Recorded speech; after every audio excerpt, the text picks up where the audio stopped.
de l'exposition. La belle histoire de ce journal nous amène en Ariège. Le village de Montségur vient en effet de retrouver un boulanger. Il n'y en avait plus depuis un siècle. Sur place, Laurent Winsbach, Pascal Dussol.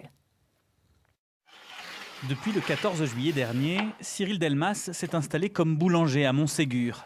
Farine biologique, levain, eau minérale et cuisson au feu de bois, il mise sur la qualité pour produire un pain comme autrefois, qui, non content de se conserver plus longtemps, se bonifie même avec le temps. Le jour même, on ressent les arômes du four à bois, puisque je travaille avec du hêtre, donc le hêtre donne un côté suave au pain.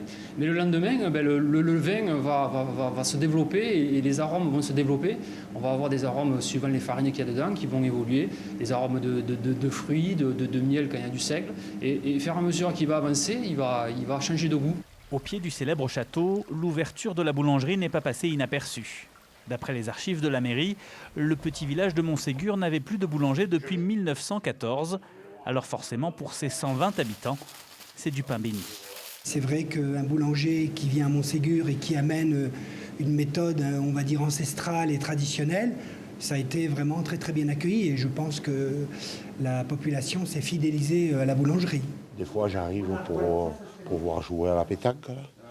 Et je vois beaucoup de gens qui attendent que le pain soit cuit. Parce que souvent, il faut qu'ils refassent une fournée. Mais c'est très bien. C'est très bien. Voilà. Donc vous êtes ravis? Voilà, ravis. Le Montségur, le Catar ou la Catarette, les pains de Cyril Delmas portent tous des noms liés à leur terroir d'origine, que les touristes de passage se font un plaisir d'exporter avec gourmandise.